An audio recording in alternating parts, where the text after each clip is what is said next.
Hey world, this is Justin, and you are tuned to Anywhere the Needle Drops. Welcome to the show. Welcome if you are new to the show. Welcome to you, and of course, welcome to all of our regular listeners and fans as well. Today we have such a fun show. I'm so excited about this one. I chat with April Baer today. April Baer. So April Baer is a journalist, the host of Michigan Public's Stateside. And I listen to April most days of the week. So here in Niles, Michigan, I'm on the edge of the border of Indiana, and we exist in this sort of strange vacuum of journalism and culture and politics where we're not quite fully treated like a part of Michigan, and a lot of our media actually comes from across the border from Indiana. And so in some ways we're in this weird, like, vacuum, disconnected section, even though we're in Michigan. We don't always feel like Michigan. And April is a big part of me feeling connected to my state. As the host of Michigan Public's Stateside, she's keeping us up on all things music, culture, politics, news. It's a great show. It's a way for me to stay connected to what's happening in Michigan. And so I wanted to have her on, though, because in addition to all things Michigan, she is doing a great job of showcasing Michigan artists, Michigan music. And so there have been several bands that I have discovered solely because April interviewed them on her show. Also just both of us being big music fans and big fans of Michigan music, we've shared several guests, several interviews have been on both our shows, which is pretty cool. So April and I, we sit down, we chat about Michigan music and journalism and just the importance of telling stories, and it's a really fun one. I hope you enjoy. If you are in Michigan, or even if you're not in Michigan, check out Michigan Public Stateside. It's a great show. Lots of things you learn about Michigan and the Midwest, and again, also just some great music that April talks about. So April Baer, Michigan Public Stateside host. This was a fun one. It was a thrill to have her on the show. So enjoy, take care of each other out there in the world. Here's to life.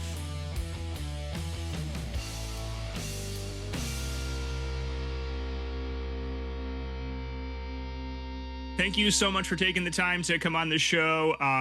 I expect you've probably not heard of our show unless maybe you took the time to listen since I reached out. But I did. Oh, you did? Good. Okay. All right. Which episodes did you listen to? All the best journalists steal from people who they. It's so true. Who they need to. I mean, I think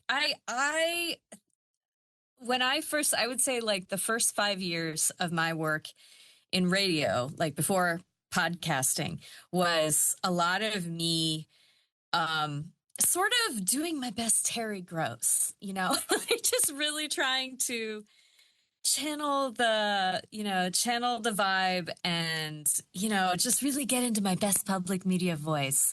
And I think it's also fair to say that I then spent like another 10 years trying to beat it out of myself and like really just trying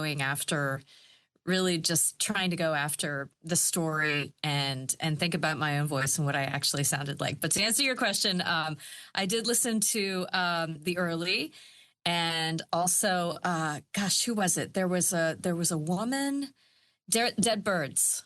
Oh yeah, Dead okay. Birds, Yep. From Chicago, and I'm looking forward to stealing even more story ideas from you, Justin. Yeah, for sure. Well, it's only fair because if you looked at the guest list at all, there are several artists who have been on the show solely because I heard you talk to them or talk about them, or Which ones? Oh shoot, probably most recently Keynote Sisters. I heard you talk with them, and I'm trying to think of who else it might be. And I mean, there are also, we're a big, proponent of Michigan artists, and so we had a lot of shared guests just by that coincidence. I mean, the Crane Sure. Wives have been on several times, and the Love them. Accidentals, and kind of the greats of Michigan music. So we have a lot of shared history here. So Awesome. yeah, yeah, and big fan of social media. I've done or public media. I've done a little work in public media, and yeah, just love what you do, and yeah, so it's great to get to chat with you about all things Michigan music and journalism and everything. So yeah, this is great. This is fun. I was tickled you asked. Yeah, so for those out there who don't know, and I know for some of my local listeners, even though I keep on telling you to check out Stateside, April is a journalist, host of Stateside at Michigan Public, someone that's in my ear pretty much every day or almost every day. We live in a section of Michigan. We're right on the Indiana border. South Bend is more a neighbor to us than the next biggest Michigan town is St. Joe, Benton Harbor, New Buffalo. We're in Niles here. So we're kind of in this weird vacuum of Michigan journalism where we don't get a lot of news about Michigan. All of our media is coming from across the border and therefore very Indiana centric. And so I rely on you, April. I rely on you and Michigan Public to know what's going on in my own state. So yeah, it's wonderful what you guys do up there. Thank you. Yeah. Should I give people the nickel tour of what we're up to? Yeah, let's do it. Okay, so before I moved back to the Midwest, I grew up in Ohio and I was out in Oregon for 16 years. And then my husband and I picked up and came back right before the pandemic. And when I got here, the show was kind of a daily news magazine, a little bit more like, some of the NPR tentpole shows, like All Things Considered, where we were going after like the big stories of the day. And there would also be, there was some arts and culture for sure.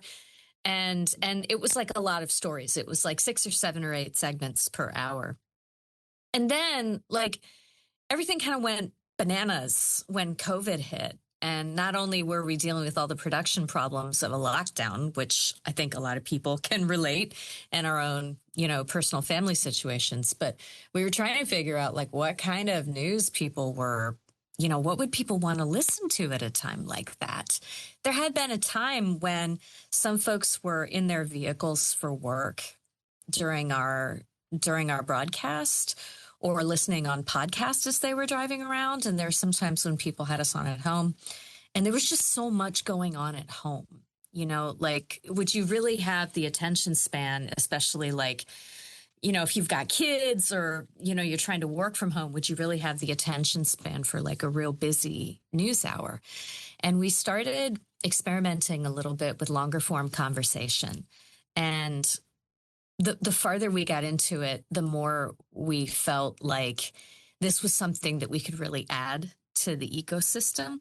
I mean, first of all, I think Michiganders definitely deserve something that like, from where you sit, Justin, I mean, just having that kind of connection with people across the state. I mean, for sure, there's some people in Southwest who may have more in common with South Bend than they do with Detroit or Marquette.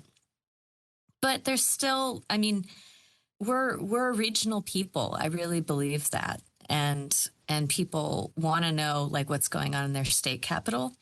And there are many of us who've moved in different regions. Like I spent time in Cleveland. Now I live in Ann Arbor and I hang out in Metro Detroit sometimes. And I've got friends in Grand Rapids and family in Marquette. And that's our lived experience. And I mean, especially in the music space, I mean, people will definitely drive across the state to go check out a band. I mean, I think my last trip of this kind was like I was in Grand Rapids to see Michigander, and my husband has driven to Kalamazoo like to catch Jason Isbell on tour, and we all do this, right? You don't listen in a vacuum, and creators don't create in a vacuum either. There are people who, they grew up in the Detroit suburbs, but they found community in a place like Grand Rapids. So that's where their That's where they're playing, they're playing their gigs and using it as a base of operations for touring. There's all kinds of stories like this. So basically, all this to say, we create a daily show that has topical stories about news and also about Michigan arts and culture 5 days a week. And Yeah. we have little podcast projects that we like to do too. Like we did this one that was all about the craziness that is Michigan's no fault auto insurance law. And we had another series called Dough Dynasty that was all about Michigan pizza history, which was the most fun and probably the most calories I've ever taken in while I was working on something. Yeah. So that's what we're about. Yeah. News and pizza. Yeah, and so much more. I think it's the on hand segment. I was sharing that in a group chat recently because I'm in this local dance crew, and we had somehow gotten onto like the Midwestern slang, the Midwestern dialect, all of that thing. And I'm like, oh, well, I definitely have to drop this episode in the chat. Talking about, I think, wasn't there one about Ope maybe? Or I'm trying to think of Yeah. which one came up, but there was a couple of them where I'm like, oh, Yeah. this is relevant, guys. Here, you need to check this out. So, yeah. For sure. Yeah, Yeah. that's, I'm tired of people saying that Ope is like a Minnesotan thing because, I mean, we used to say it in Ohio growing up, and people around me in the Ann Arbor area definitely say it now. So, yeah, I mean, for God's sake, Eminem, it's like right there in Eminem's big flagship song, Lose Yourself. Yeah. I mean, oh, there goes gravity. I mean, come on, man, it's Michigan. Yes, exactly. Yeah. And really, if we're all being honest, like the Midwestern thing is kind of a unified thing. It is a culture that spreads beyond state borders, So yeah, it's so funny that I guess I didn't realize that, even though I was actively listening to the show at that time, but the evolution of it through COVID. I mean, this show, very similar. We had actually gone on a pretty extended hiatus, and it was because of COVID largely, not directly, but I brought the show back because I had been involved up until actually last week. I was the chair of our local Main Street board, and during COVID, we were part of I don't know if you've ever heard of the Node in Niles. I know it made it all the way up into M Live as far as being newsworthy. But we set up this very unique at the time outdoor space to help local restaurants cope during COVID. And like an open streets thing. Exactly. We shut down a street, took it over, put up a fire pit, and some tables and stuff like that. And it was unique at the time because we were getting calls from all over, not just the state but the country, from other cities, like, how'd you do this, what did you do, and all that. It was a pretty cool thing, and it's now a permanent plaza in downtown Niles, very worth checking out when you come to town. Isn't it crazy, like how, I mean, there were a few places, like if you go to I don't know, like maybe Grand Haven or something, or maybe Traverse City. Like there's a little bit more of that, street culture in terms of going out. But like a lot of us just didn't do that before COVID. Whereas like if you go to Europe or something, that is how people hang out when the weather is fine. And even sometimes when it's not.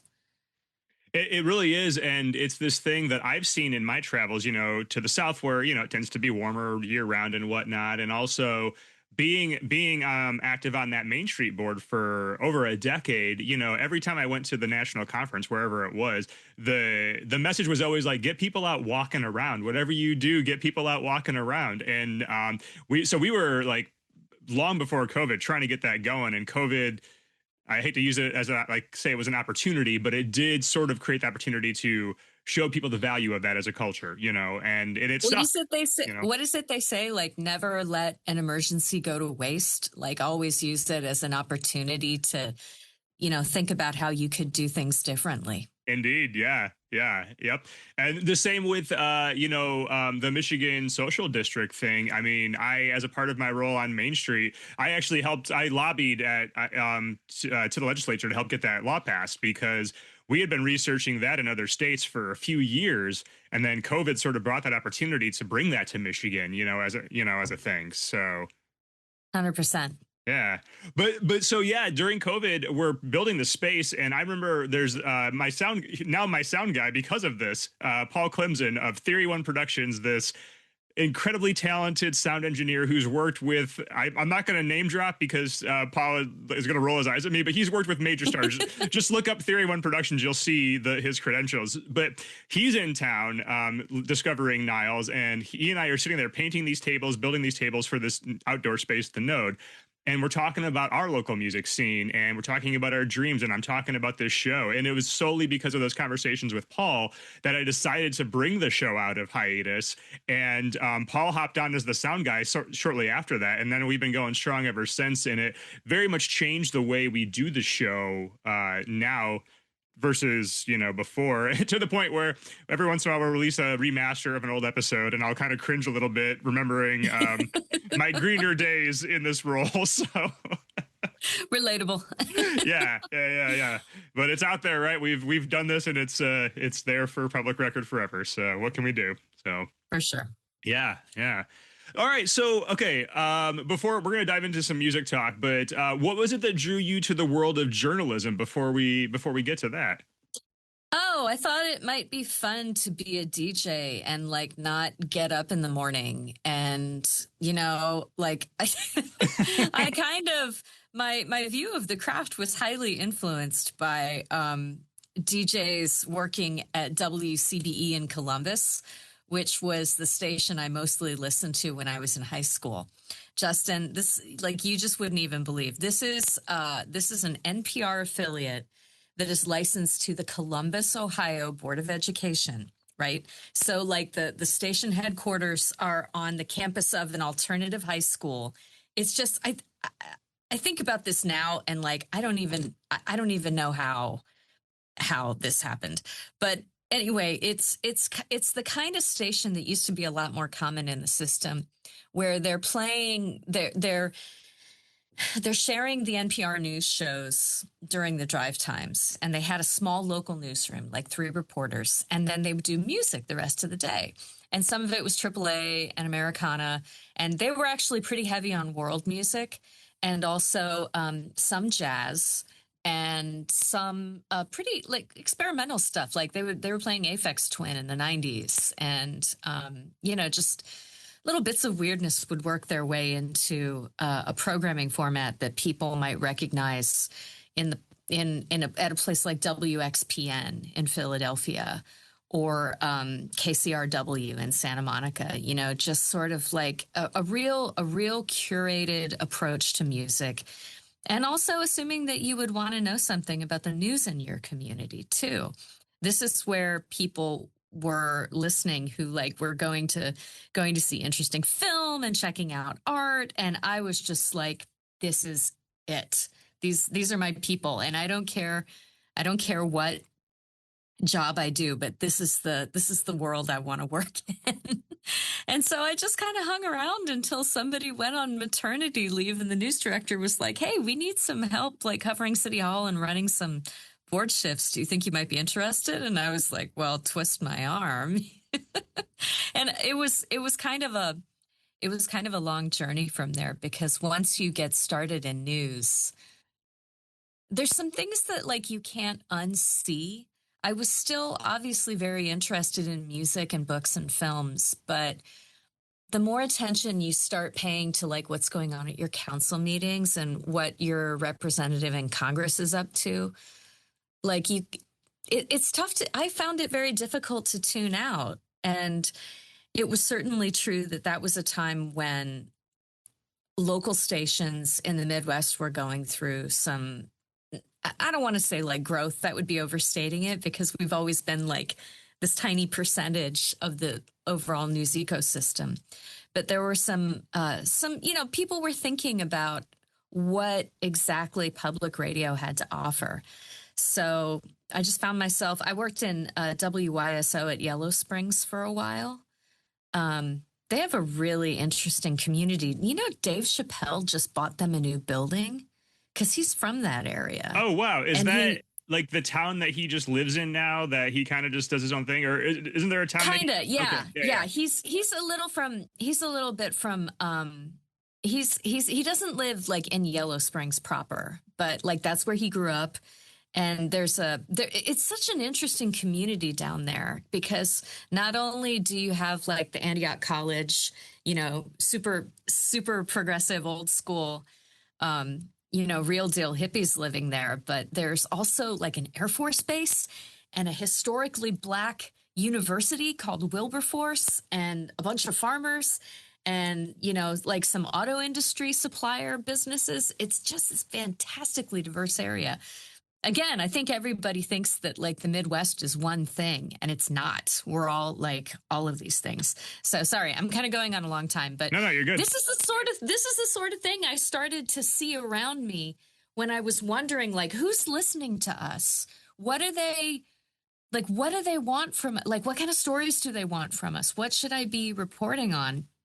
And I kind of kept getting drawn in further and further. And I did a lot of shift hosting for a while, a lot of morning host work, and I always tried to work in some arts and culture stuff, even when I was doing things like as a politics reporter and covering politics beats and local governments and stuff. It just I couldn't separate these things in my mind, and I felt like that's a lot of people's experience. Yeah, I mean, I think something we're always, batting around the office here is just how important this stuff is, especially in a moment where so many people have such big concerns about the world and worries and fears, and all very legitimate. Something like arts and, that sort of thing can feel a little frivolous, but it's actually more important, I think. Oh, 150%. I mean, what's getting us through right now? Seriously. Yeah. Yeah. Yep. And yeah, it's funny you mentioned that style of setup for that, public radio station where you are, because it's very similar to what, I can't pick you guys up, the Michigan Public broadcast down here. So the closest I have is WVPE out of Elkhart. Yes, And yes. very similar. They are, based in the like alternative school at the high school in Elkhart, and it's technically owned by the school system and whatnot. So it's kind of one of those unique ways we're bringing the local culture to the people, however we can. So For true. For yeah, true. I mean, there are more stations like now that I've worked in some different parts of the country, like I see it more like in Oregon where I lived for some time. I was working for a statewide public radio station there as well. So I did a lot of traveling. And there were many like there's like one big, news sort of NPR station there that has repeaters all over, but there were so many local stations that were like either tribally owned or city function that had like it had the music that people actually listened to and sort of marked their set their days around. And my lord, there was this one guy, I'll never forget this tiny little town in southern Oregon called Paisley, like all of 500 people, and their radio station was like a really small affair. And the morning show was this cowboy. I mean, he was a cowboy, actual honest to God cowboy. And he would just play like all kinds of old Western swing and like, Porter Wagner and Dolly Parton songs and just like and tell people like what was going on with the weather. And it's just the coolest. You go up to Astoria, Oregon, and their public radio station is located in an old Victorian house up on a hill. Just it looks like the Goonies. yeah, It's incredible. It's incredible. Local state like hyper local stations are definitely where it's at. yeah. I'm with you there. All right, so you're making these journeys into your journalism career, and you are very clearly also a music fan. So, what are you listening to in these early days of your life? Like, what were you raised on? What was your family playing? What did you find your way to? Right. Yeah. I like someday I really want to do like a podcast or something about the music we grow up with and how it informs. Because it's not like you listen to your parents' music constantly for the rest of your life. But it's so formative, right? It so is, Um, yeah. yeah. So I'm a child of the 70s, which means in my house growing up, there was plenty of Gordon Lightfoot.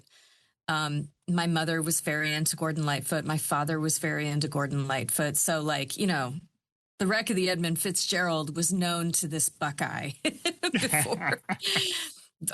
before before I got my Michigan passport. And there was a fair amount of stuff in our house, like Rita Coolidge. And my mother went through a Brazilian jazz phase where she was like really into Airto Ferreira. And my dad was into, like, he really liked ELO. And he would they both, I mean, they kind of were into the pop country thing, like John Denver and stuff, but there was a ton of Johnny Cash getting played in our house when I was a kid. And, like, remember, he was on TV. Johnny Cash, like, there were all these recording artists who were also, like, on TV and had this visual presence in our lives that, predated MTV and predated, everyone kind of appearing on our phones. And that was what we knew of them. I would say no one of my generation got out without seeing episodes of the Muppets and, like, who is Paul Williams? Why is he on with the Muppets right now? Let me ask my parents if they'll let me listen to some of his songs. Yeah. Or I'm trying to think of some of the other pop stars. Like Alice Cooper was on the Muppets. My parents did not let me listen to Alice Cooper records when I was 7, but yeah. And just FM radio was such a feast back then. You'd have, like, Stevie Wonder's mid-70s albums, and also the Captain and Tennille, and Led Zeppelin, and just all this crazy stuff. And then the 80s hit. Oh my God. I was a real pop princess back then. But when I hit high school, I don't know, I feel like there's certain bands that you hit at certain ages. Like, is every 13-year-old still listening to the Violent Femmes? Is that still a thing? I mean, I know I grew up listening to them and, still do, but, I don't know, especially now with, like, with kids having access to, like, The almost entire literally. internet. Well, Yeah. yeah, like everything ever recorded. The few teenage, I don't have children, but the few teenagers that I know one in particular who is big into, stuff from all the way to, like, the 20s, and, music that's Yes. 100 years old. And, he actually is a performer himself, and he'll go out there and do these performances that harken back to, Johnny Cash, or, Hank Williams, or sometimes, like, crooners and whatnot. And so I feel like the whole game is different now if you're growing up, because you have access to so much. For sure. For sure. And there were limits to radio until I was in high school, and I discovered again this public radio station that kind of blew my mind. Um, and I would say I kind of settled into my late teen years as um, we didn't have a good college radio station per se in Columbus, but there was tons of AAA coming at me on my public radio station. And there was, my God, like, the real discovery of, I guess, my late high school years was rockabilly. And there were tons of touring artists who were coming through Columbus in those years. And I was deeply enamored with, like, Ronnie Dawson, Rosie Flores, uh, who else did we see? And, swing was kind of having a moment too. And those things are all, those artists are all sort of gateway drugs to older musical forms as well. And I was exploring a lot of world music, and, sort of Peter Gabriel was doing the secret, the secret world tours, and, his sort of extended universe of musical friends coming along and touring with him was really influential on my ears as well. And then, like, I kind of came to local music at the tail end of that, as I moved from Columbus to Cleveland, was checking out some bands there and some touring artists. And then when I moved to Portland, I mean, what do I even say? Like, you could live in Portland, Oregon, and only listen to local bands and have like hundreds and hundreds of really, really great records to listen to. But it's a fantastic town for music nerds. It's the kind of town where everyone has a David Bowie story about why they love David Bowie. And yeah, it's funny. Justin, do you think we grew up limited by musical geography and now people might listen to more local because they're just aware of it more? Oh wow. I mean, I'm trying to think of when I first like came tapped into the even the concept of local music. I remember there were some bands in my high school days and whatnot. Nothing I would really, think of as too great. But we ended up having one that went on to do amazing things. And in fact, is still around. And actually, if you've listened to the show, our sort of the title music when I'm doing the intro, that song in the background, that's a band called Hero Junior.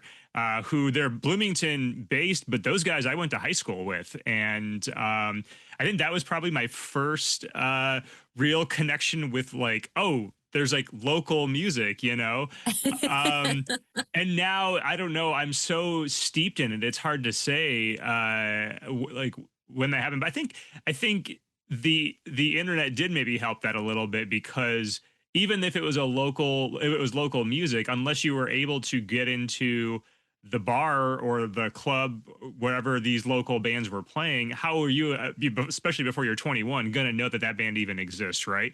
Where now with the all those internet, you know. all those years of like passing cassettes around, and like Yeah, if you had yeah. friends who were in bands, obviously that was how you knew.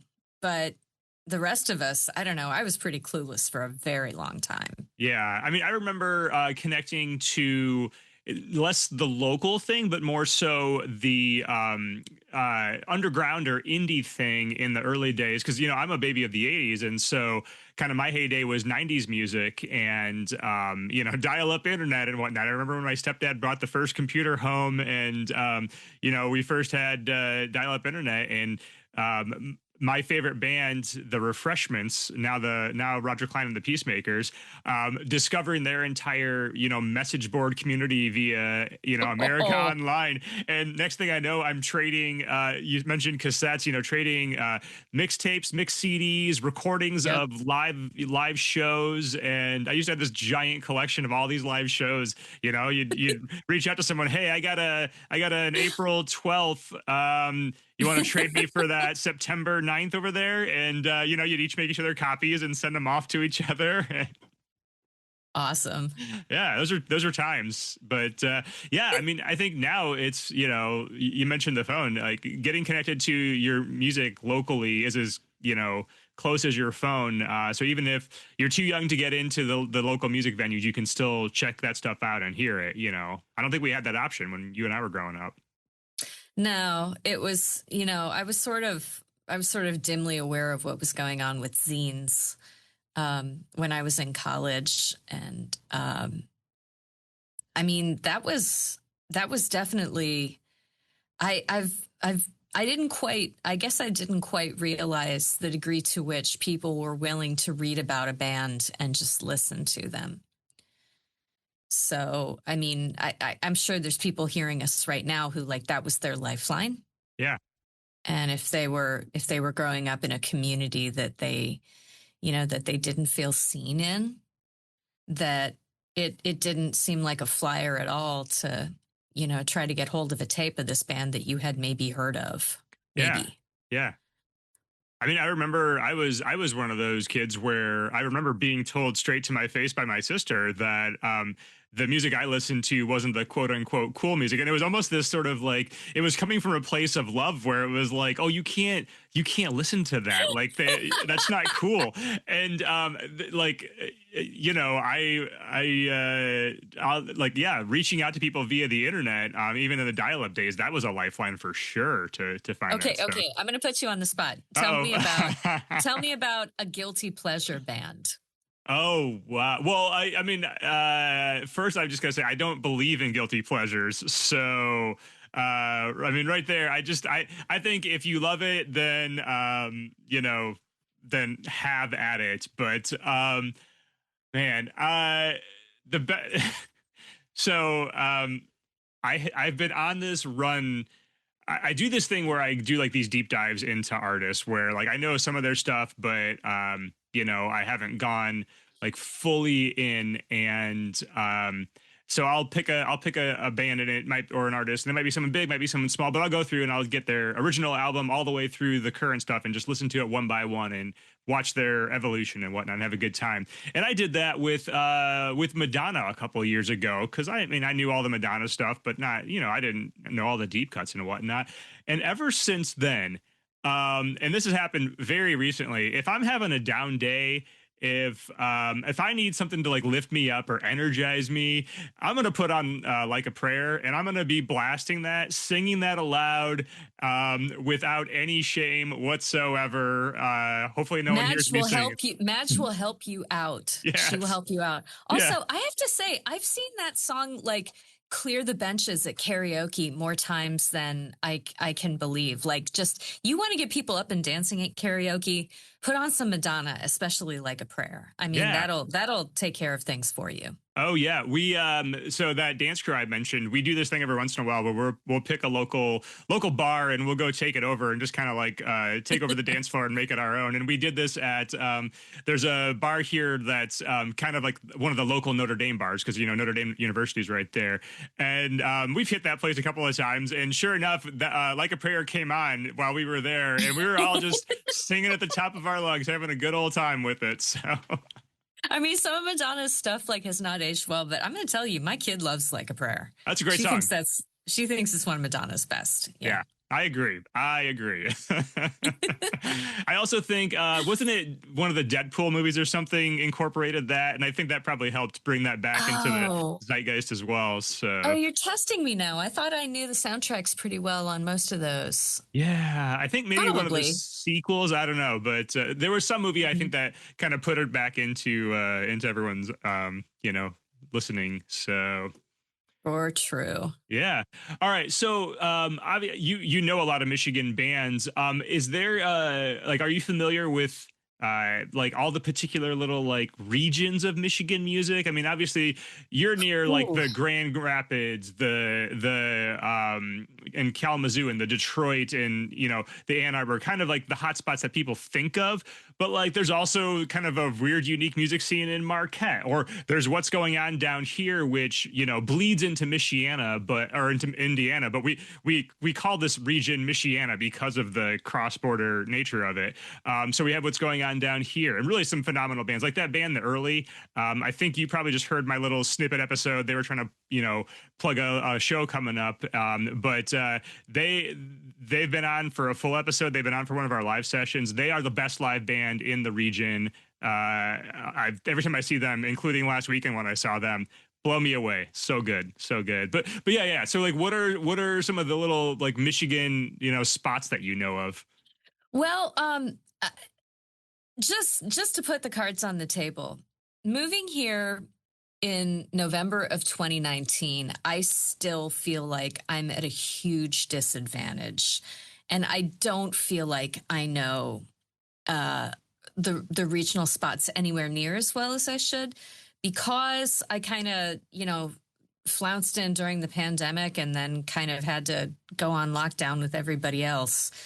I didn't get to go out as much and hear bands, and I don't think you can really know a music scene until you've heard live music. And there's a lot. Again, being part of a regional regional newsroom, like you got to be on the road. You have to, and find out what people are doing and find out what people are there's I feel like in every community that's not like Chicago or New York, and this is true even in towns the size of Detroit or Cleveland, is like there's the band and then there's the band's side hustle. Because, and I'm sure like even bands in like LA and New York probably feel this too very much.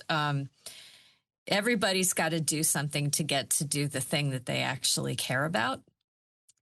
And you really get a better sense of the music scene when you meet people and you see what they're up to, and like what is the club that's helping them, what are the clubs that are helping them have a place to play, who are the people they know with recording equipment that are helping them get demos and records together. um, it's all, I'm thinking of like Pendleton, Oregon, where it just, maybe it wouldn't shock you to know, but like there's an incredible community there.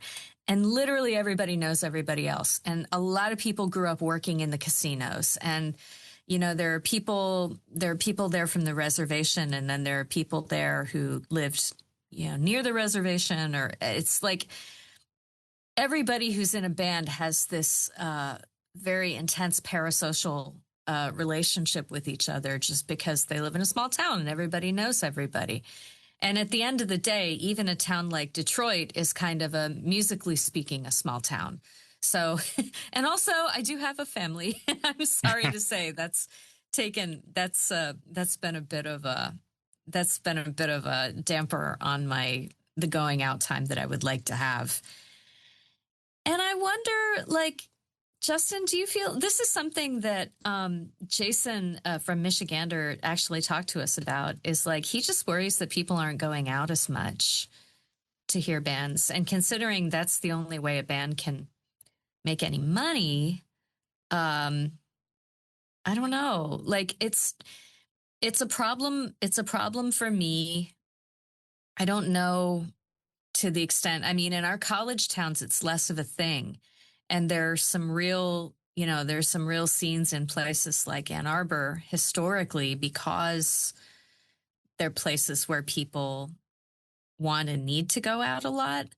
But I still feel like I'm spending every day like needing to search out and find what's going on, and what's, you know, what gets bands excited, and then what gets people excited about those bands. Yeah, I mean, I think there's so many factors in that. I was actually just having a similar conversation with one of our local venue owners at a show this past weekend. You know, uh how do you get the word out to people? Or are you getting the word to people? They Oh, just don't care, you know? it's murder. Yeah, It's yeah. murder. I mean, we had a really great show at that venue pass through, not the one I was at, but earlier in the week, another one that they had. And I think it was a touring band, incredibly talented touring band, opened up by one of our best local bands. And I think tickets were maybe $12. Oh, And you know, like they had a decent number of people in the room, but not nearly as many as people that should have been out on a Thursday night for a $12 show with talented artists. And I think, you know, some of that is maybe the moment we're in historically and culturally and economically. You know, people are a little concerned. And I think it's also just hard to, how do you get the word out on anything? Because there's so many different things grabbing our attention. And I mean, man. you know, I know people are always kind of wowed by me knowing all the things I know about the local music scene and what shows are going on where. And I guess it's because I'm actively seeking that out. But if you're the average person who, yeah, maybe you'd go pay to go see a show if you knew about it. But if you're not actively, like, it's a lot of work to know everything that's going on. And if you're not actively seeking that, then maybe you just don't know. And it's hard. I think some people are inclined to stay home, but I think there's as many people that are inclined to go out to a good show if they knew it was happening. And so, yeah, I mean, I have similar fears as Jason, Michigander, also a Michigander, has had, but I think there's an audience. I think the issue is how do we connect to it, and that's something we've been working on here for years and have not found great answers to, but we're still fighting that fight, you know. Yeah. I absolutely sense that people have an exhaustion with algorithms. Um, but at the same time, a lot of people have trouble with the math of like, okay, I just spent a whole day at my job. I'm done. You know, maybe they have some responsibilities at home and they want to listen to something, but they're not exactly sure what they want to listen to. And I don't really think any of us longs for the old days when there were like 8 dudes in DJ booths around our towns. And what we listened to was totally dependent on them Yeah. and what they wanted us to hear and what their relationships with record companies and their program directors' relationships with record companies. I'm not saying like, I really don't think anybody sane is like, oh, how I miss those days.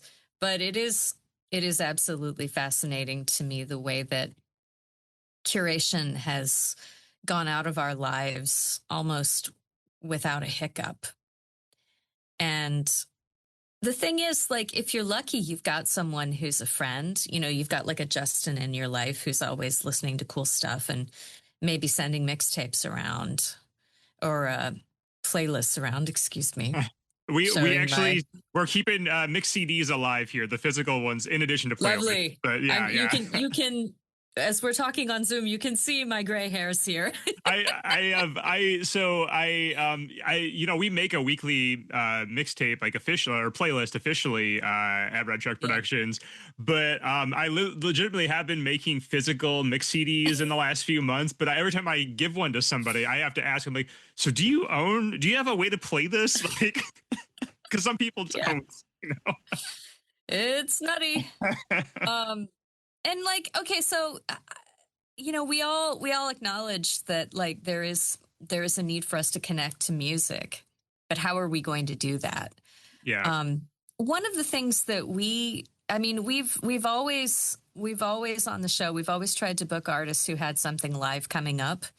I worked on an art show in Oregon where we were talking to artists about all manner of topical things. And sometimes, like, my deal was you absolutely have to talk to artists who have events coming up. But if you're only talking to artists for the purpose of promotion, you're missing a big opportunity, I felt, because there's a lot. I mean, people's livelihood is like, that's real talk. But artists also have a lot of opinions about stuff that's going on in the world and in the culture. And like, you can spend a lot of time saying, this is cool, and this is cool, and this is cool, and this is where you should go spend your money. But I think you get a little further into understanding what our bands, have to say if you say, this is cool, and this is cool, and this is why, and this is this person's personal story. This is their orientation toward, sound. And this is their orientation toward live performance. And these are the experiences that made them write songs the way that they do. Yeah. But I would say that our approach on the show these days has a lot to do with that question of like, can people go see? Can people go see? Or if they can't go see, if they're too far to drive, could they seek this person out and then find some affiliated acts or like Sure. band friends that this band has and go check out their music too. Yeah. Yeah.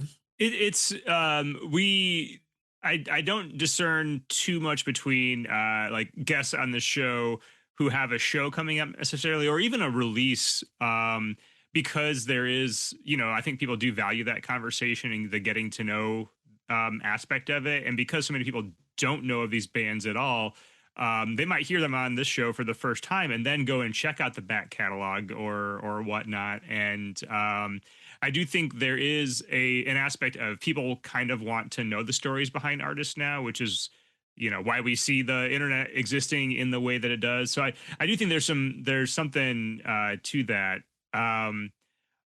Yeah, I mean, we live in a moment where there's so many different things grabbing for people's attention. And then, it can be so hard. I mean, it's like that when you're sitting down for like a movie night at home and you're scrolling the streaming, like, oh, we could watch that, we could watch that. And then you end up scrolling for 30 minutes and then settling on seeing something or watching something you've seen before, because it's almost like I think we're all a little overworked and a little stretched for time and attention. And I think it's like we're almost unwilling to take the risk to try the new thing when we have the comfortable thing right there at our hands, Yeah. And there's actually some science behind the music that you listened to when you were a teenager and how your brain comes to recognize that, like comes to prioritize that because it is familiar. It's why oldies stations are very popular. Yeah. And I don't know, I've ever since I heard a story about that, and like ever since I heard that, I've been like, all right, this is my mission in life, is to be try not to only find enjoyment in stuff that I've heard before, which that was a tall order for me at that. Like I was in my 20s when I came to that, but and you can't, like, okay, you can make a habit, you can encourage your own good habits of like listening to new releases and stuff, but you cannot make yourself like things. But I don't know, like it's been important to me as a listener, and um I think a lot of us would benefit from it in this environment to the extent that we can. And it doesn't have to be like an eat your vegetables kind of thing. It can be, what if I just listened to 3 new songs this week? 3 songs that I've never heard before that somebody I know liked. Bob's your uncle. I mean, might I recommend? I know a guy that makes a weekly playlist that everyone can Oh, check out. So, no, but legitimately, so for me, actually making those playlists, that weekly playlist, has sort of forced me into that. Where when I first started doing that, I noticed I was repeating a lot of songs because I was listening to a lot of the same songs as I always do, and so I started to try to make it a point to not repeat songs and to incorporate a little more new music into it. And it's forced me into this mode now where weekly I am actually stretching myself with what I'm listening to. And then I have this rule for myself. I try to, if I listen to something and I don't get it right away, I try to give it at least one more listen before I fully give up on it. hmm. um but yeah, at any rate, again, check out the playlist at redtruckproductions.com. I mean, we put it out weekly, and I guarantee there's a variety of there that's going to stretch people's listening for sure. So, yeah. Justin, can you think of a band that when you first listened, I mean, I'm not going to say you hated it, but it was just kind of like, eh. And then, like, either when you stayed with it or maybe when you saw them live, some magical alchemy happened. Oh, I can think of a recent story actually with we're going into like international pop now, but so Harry Styles is a performer who I really didn't dislike, just had zero interest in, just didn't do anything for me. And if my friend Liz is listening to this now, she's going to be laughing because we this was a discussion that came up in our group chat, and I get a side message from Liz saying like, but what about this song, but what about this album? And then she goes into telling me some of her personal history with this album, this song, etc. And I'm like, all right, Liz, all right, I'm gonna take the time and I'm gonna deep dive Harry Styles, and I'm gonna give it another chance. And sure enough, from the moment I hit play that second time, I was in, I was down. And the joke now is that Liz bullied me into becoming a Harry Styles fan, but like it's true. Like I was genuinely excited about the new album. And but I mean, there are, God, I mean, I'm sure there are countless. I would have to look through some of the old mixtapes, especially because I think there at this point, I have built in such an intention to stretch myself and try new things that it's just sort of a constant thing that I'm doing now. That's beautiful. Yeah, Like yeah. with me, it was I try not to ask questions I don't know the answer to, but I do it all the time. But and as you were talking, I was thinking about it, and like the thing that one band that comes to mind for me is a band from Philadelphia called Dr. Dog. Oh yeah. And they were starting to get like some national touring presence in the early in like the 2000s, in the aughts. And I was like, yeah, okay, real distinct sound, but I don't know. And then I saw them live at a festival, and that band is like, it's like a Maserati engine crammed into a VW microbus. Like they're just so they're so great live and they're so muscular, and the songs just, I felt like I was hearing the songs in three dimensions, right? Or like, Dorothy opens the door in Oz and everything goes from black and white to Technicolor. They're Yeah. so good. And all of a sudden I was just obsessed with them. Yeah. Yeah. Yeah. So whenever I feel tired and crappy and I'm like, oh, I don't want to go out to a show, I'm like, this could be your next Dr. Dog. You don't know. That's true. That's true. I mean, I have discovered more favorite bands by getting to a show early enough to see the opener. Um, Oh, yes. Oh, yes. always, everybody, people, when you're going to a show, don't sleep on the openers. Just that the show with the early this past weekend that I went to, I mean, I already knew this. There's a band from Goshen, Indiana, which, we count as the local music scene, called Right. Be the Band, B-E-E exclamation point, the band. And they've been on the show in the past. I know their music. They're great. But I saw them perform in what was probably the best live show I'd seen them do. And I can just the people that were there early enough to catch that opening set.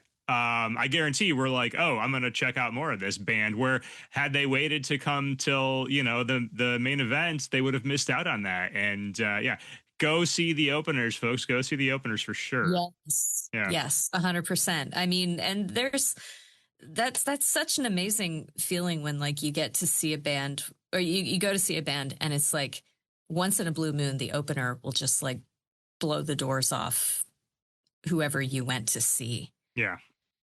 And boy, that's just discovery gold right there. Yep. It's just pure joy. Yep. Yeah. So, okay. When you do have the opportunity to, to get out either away from the family or take the family with you, are there any really must check out music venues that you have up by you? Like no matter who's playing, you're going to go because it's going to be a good show, that kind of thing. Yeah.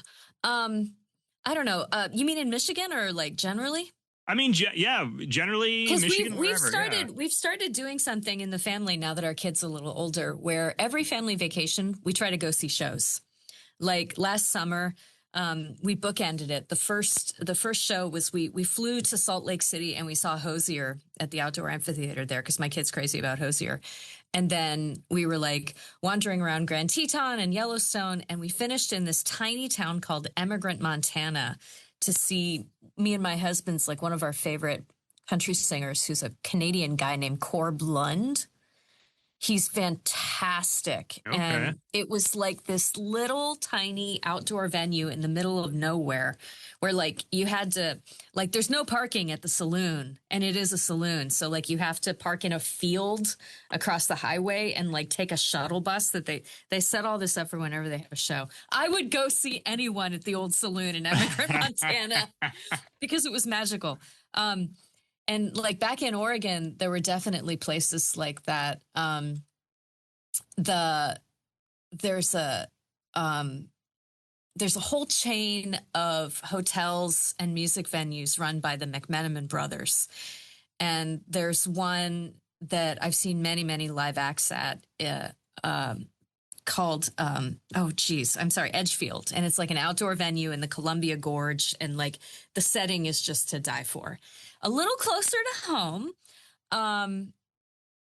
I feel like, I don't know, there's a lot of, in Ann Arbor proper, I'm always paying attention to listings at the Arc. Oh yeah. And also the house concert scene in Ann Arbor is really kind of where it's at. There's a band called Racing Mount Pleasant that just moved to Chicago. Yeah. But they are stunners. If you ever get a chance to see them live, do not miss. I feel like I'm likely to pay attention to anything that's happening in someone's house in Ann Arbor. Maybe that's true in all of our communities. Do you think? I mean, we have a decent, house show vibe going here too. And then it's always funny because we have these certain house show, cultures that grow to the point where then they end up spinning off into a venue, which is always fun. So yeah. And pretty wild too. I mean, this was certainly the case with Racing Mount Pleasant. Like when you start out in that space where everyone, like you can create the hush in the room where everyone's leaning in to listen to your most delicate musical moments. And then the band moves into the clubs, and it's like, I would think it would be a very frustrating experience for Yeah. a lot of musicians, but the best seem to weather it. In Detroit, I don't know. A lot of this is really specific to my personal taste. So I hope people would have some understanding that mileage may vary. But uh, I'm at a place in my life where standing up in a club is it's in the rear view mirror. It's not exclusively in the rear view mirror, but like the Masonic Temple, I'm always looking at their stuff. El Club, definitely. Some of my favorite acts I've seen there. Um, I loved the venue in Grand Rapids. I'm so sorry. Can you give me a half a second here so I can look this? Let me Sure. figure this out. Yeah. It's not 21 Monroe Live, is it? No. Okay. It's a really incredible building with like three venues. The intersection. Oh, the intersection. The Yes. the intersection in Grand Rapids is, I think, a really magical meeting of a pretty venue inside. Like it's visually appealing. Like they keep the place up nice. The room sounds great, and also it's just a nice size. Yeah. Yeah. Especially for a local band that is going to be a bit of a draw. Yeah. I love the intersection. Yeah, the And intersection is fantastic. Now, are you familiar with the previous iteration of the intersection? And we're going back, oh gosh, 15, 20 years probably. But yeah. I am not. Will you So fill me in? the intersection is a fantastic venue in like downtown Grand Rapids. Seen plenty of shows there. It used to be a tiny little club, hole in the wall club in Easttown. And like it was so small, so like this long, narrow, greasy, grimy, gross, dark venue that I had so much fun in my years, like at the end of high school and just after high school. Like it was literally you could walk right past it. You could walk right past it and not even know it was there. It was like across the street from the subway or whatever. But you go in there, just long, dark, narrow area. And I remember for many years, they really didn't even have a stage. What counted as a stage was basically a platform that was a couple inches off the ground. And I loved it Oh, because like I would go there. I saw I grew up loving the band Veruca Salt, and I remember seeing them yes. play up there. Yes. And Louise Post was standing 2 feet in front of me, because essentially if you're standing in the front of at the front of the line, or at front stage, the stage again is like an inch or two off the ground. Is all. So you're basically standing there while Louise Post is singing to you. It's that venue. I love the new intersection is far superior, but I do have some very fond memories of that gross, grimy hole in the wall that the intersection used to be back in Easttown back in the day. Yeah. Gotta have it. Can I say one more thing about that too? Yeah, yeah.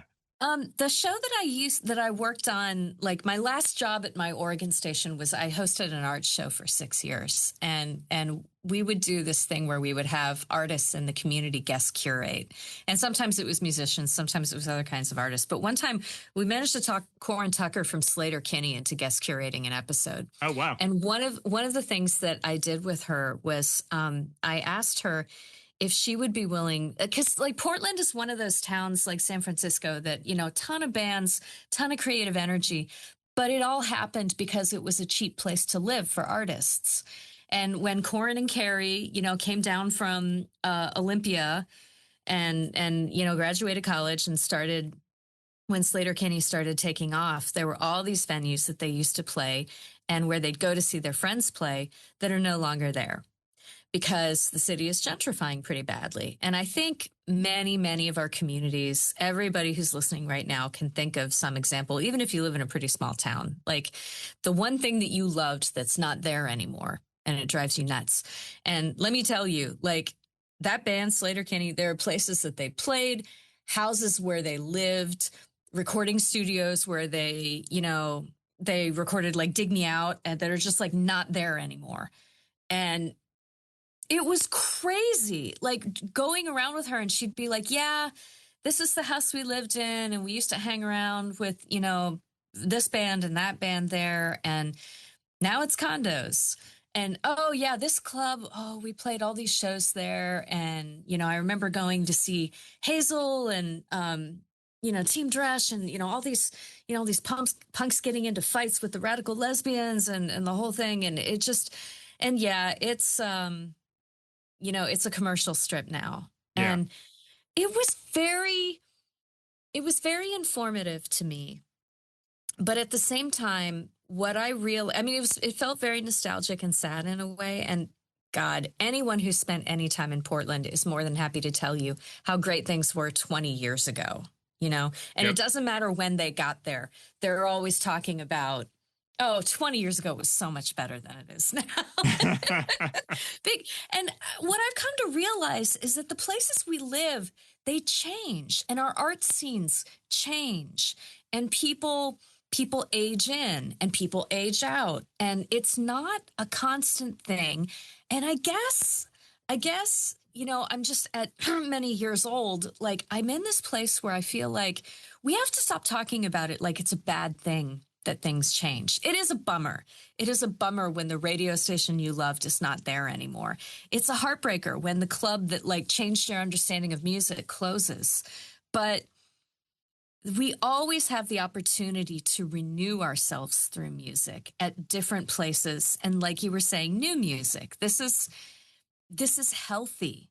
It's like the cycle kind of has to reinvent itself every few years. It Yeah. has to, or else it's just going to be the same old, everybody listening to the same old stuff again and again. And nobody wants that.